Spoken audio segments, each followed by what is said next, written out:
Assalamualaikum warahmatullahi wabarakatuh. Selamat pagi anak-anak.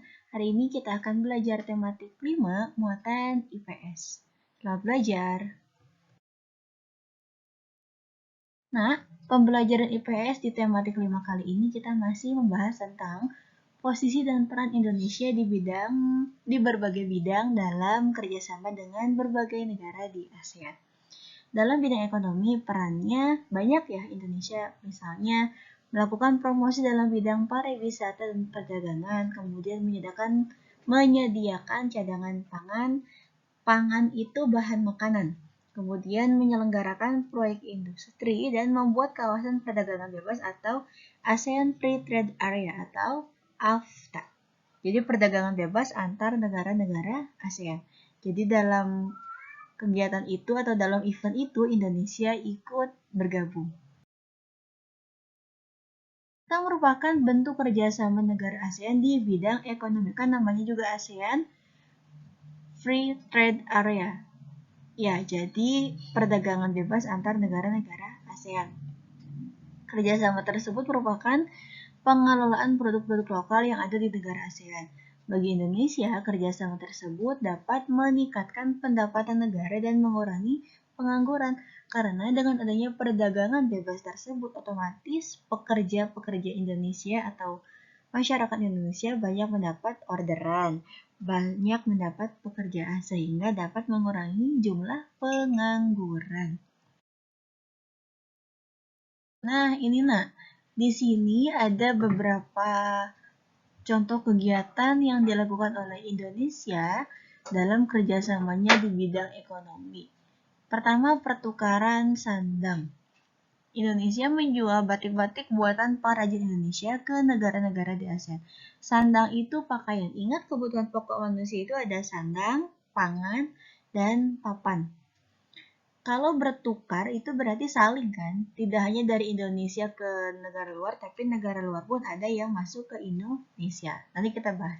Kalau yang dari barang dalam keluar itu namanya kegiatannya apa, kalau dari luar ke dalam namanya kegiatannya apa. Indonesia menjual batik-batik ke luar negeri itu namanya ekspor. Iya, ke negara-negara yang ada di ASEAN. Kemudian Indonesia juga mengekspor kain wol dan kapas yang merupakan bahan baku pembuatan pakaian. Kemudian, nah itu kan ekspornya. Kalau impornya, Indonesia mengimpor mesin-mesin pembuat pakaian berskala besar dari Singapura. Jadi saling membantu, saling bertukar. Kemudian itu dari segi sandang atau pakaian. Selanjutnya pertukaran pangan. Kalau tadi sandang pakaian, pangan itu makanan. Hasil pangan Indonesia seperti tepung tapioka, lada, dan kina diekspor ke Singapura. Sementara itu, Indonesia mengimpor hasil pangan seperti beras, gula, buah-buahan, dan madu dari Thailand dan Filipina. Jadi yang diekspor itu tepung, lada, dan kina. Kemudian kalau yang diimpor itu beras, gula, buah-buahan, dan madu dari Thailand dan Filipina. Sandang sudah, pangan sudah, sekarang papan. Kalau papan itu tempat tinggal. Hasil hutan Indonesia itu sangat banyak, seperti kayu jati, mahoni, iya nggak? Nah, itu kayu-kayu itu hasil hutan Indonesia diekspor ke berbagai negara di kawasan ASEAN. Misal kayu jati ke Malaysia, kayu lapis ke Thailand, dan kayu mahoni ke Singapura. Sementara itu, karena namanya pertukaran papan, Indonesia juga mengimpor semen putih sebagai bahan baku pembuatan rumah yang berasal dari negara Filipina. Jadi saling menguntungkan, saling bekerja sama. Selanjutnya, tadi sudah Ibu bahas, Ibu beri contoh, kalian pasti sudah bisa menyimpulkan.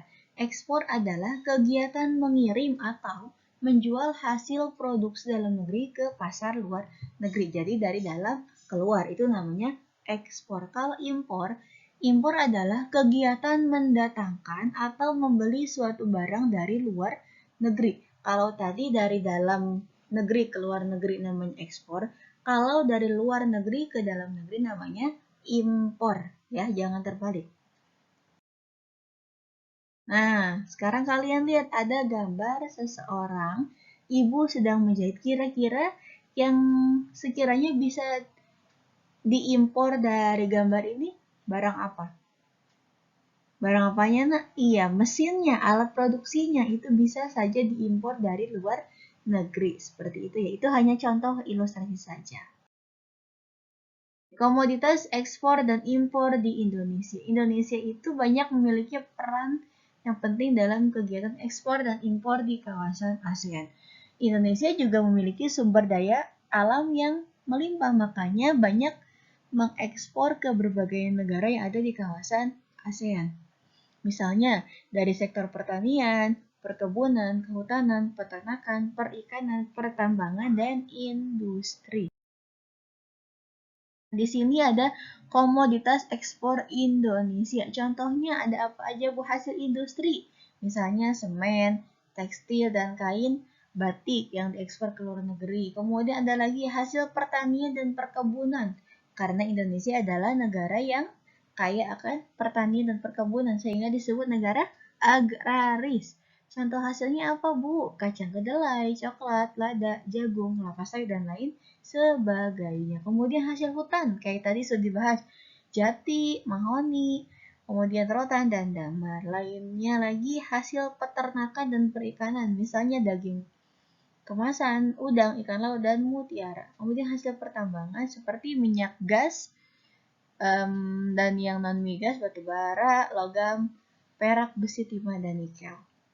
Itu komoditas ekspor di Indonesia. Barang-barang apa saja atau hasil-hasil apa saja yang diekspor oleh Indonesia ke berbagai negara di luar negeri.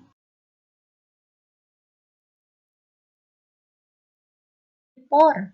Nah, kalau komoditas impornya itu misalnya yang pertama barang olahan migas. Jadi bahan bakunya dari Indonesia, kemudian di luar negeri itu diolah, dijadikan bahan hasilnya gitu ya, hasil olahannya seperti bensin, solar, kerosin, dan aftur. Kemudian barang konsumsi seperti makanan dan minuman yang diolah, daging, susu, dan buah-buahan. Suka ada ya buah impor.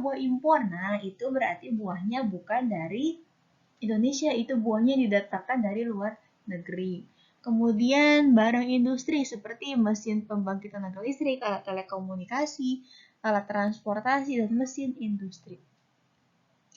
Handphone yang kalian gunakan itu ada yang buatan luar negeri ya.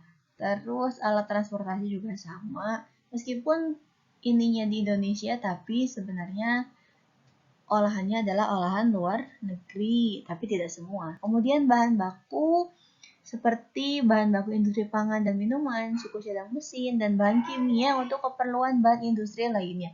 Kemudian berikutnya jasa. Nah, tidak hanya barang, jasa atau tenaga-tenaga ahli juga biasanya Indonesia mengimpor dari luar negeri. Tapi tetap yang diutamakan adalah tenaga-tenaga ahli yang ada di Indonesia. Hanya saja untuk menambah wawasan dan pengetahuan, Indonesia juga mendatangkan tenaga-tenaga ahli dari luar negeri, itu namanya komoditas impor juga. Nah,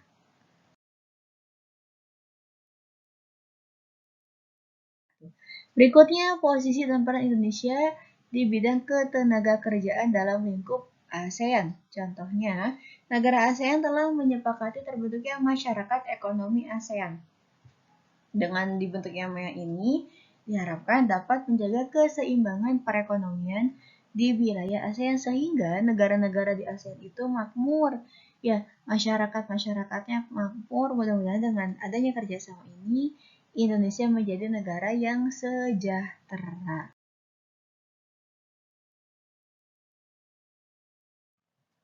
Nah, ini contoh pembukaan penyambutan masyarakat ekonomi ASEAN yang terpasang di Jalan Utama Thailand. Pembentukan memungkinkan arus perdagangan barang dan jasa antar negara ASEAN semakin terbuka. Selain itu, tidak hanya produk, tenaga kerja antar negara ASEAN juga semakin terbuka. Selain itu, terbukanya arus perdagangan antar negara ASEAN akan mendorong setiap negara untuk selalu meningkatkan kualitas produk barang dan jasanya.